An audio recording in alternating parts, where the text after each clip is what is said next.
எல்லோருக்கும் யார் வேண்டாம்? கடவுள் வேண்டாம். வேதத்தை சொல்கிறவன் கடவுள் மறுப்பாளர். முன்னால் இதுக்கு முன்னாடி கேட்டிருக்கீங்களா? திருநீர் பூசியிருப்பான், உத்தராகம் போட்டிருப்பான், வேத பாராயணம் பண்ணுவான், அவன் கடவுள் மறுப்பாளர். நினச்சி பாருங்க நம்ம எவ்வளோ கவனமாக இருக்கணும்னு. மீமாஞ்சகரில் பூர்வ மீமாஞ்சகர், உத்தர மீமாஞ்சகர்லாம் யார்?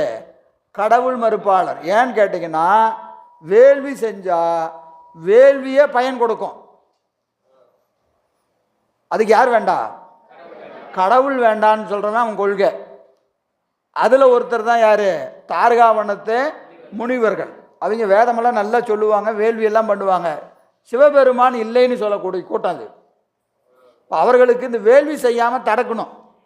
ஏன்னா அவன் ஏதோ ஒரு வழிபாடு பண்ணுறாங்களே, அதுக்கு ஒரு பயன் வருதா இல்லையா?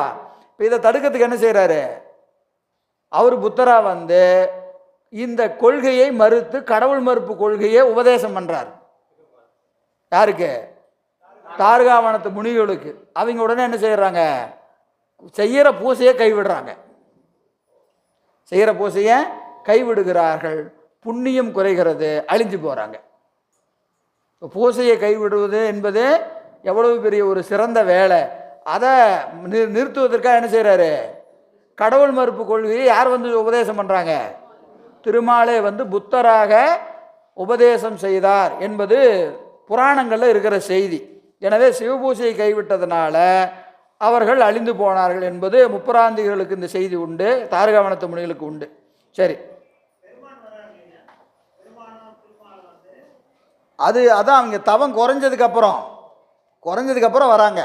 முதல்ல தவத்தை குறைக்கணுமா இல்லையா? திரிபுரந்தாரிகளுக்கும் இந்த செய்தி உண்டு.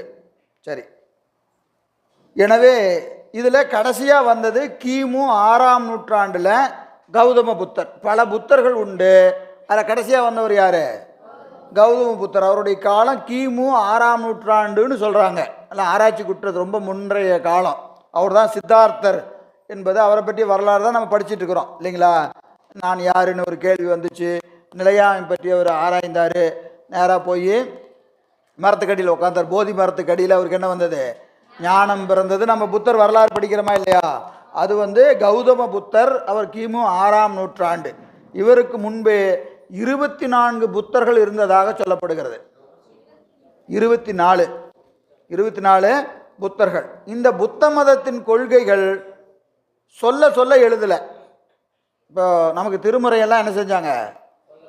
ஞானசம்பந்தர் பாடவே பின்னாடி ஒன்று செஞ்சாங்க, எழுதிக்கிட்டே போனாங்களா இல்லையா? அந்த மாதிரி இல்லை. புத்த மத கொள்கைகள்